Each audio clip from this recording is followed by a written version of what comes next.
Hi everyone, this is Vince once again and welcome back to my YouTube channel. We all know that e-commerce or freelancing jobs such as virtual assistants are all in-demand jobs right now.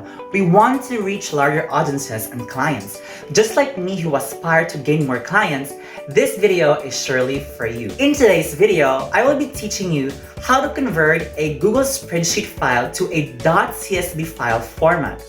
But before we dive in, what is exactly a .csv file format and what is its importance to your businesses? A .csv file format, or the comma separated values, is a file that allows your data to be saved in a tabular format.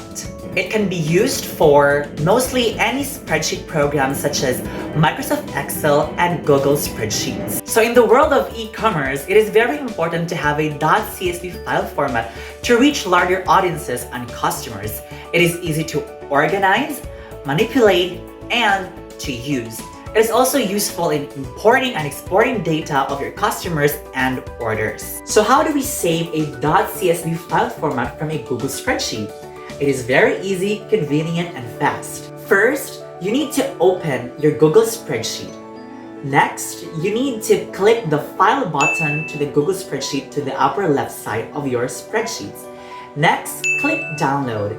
And as you can see, there is a .csv format that you can click. Click that and it will automatically be downloaded. That's it. Very easy, fast, and convenient. I hope that this video is useful and I hope that you will reach larger audiences. Thank you again for watching. This is Vince and this is my virtual assistants tutorial. Bye everyone, and don't forget to subscribe to my YouTube channel.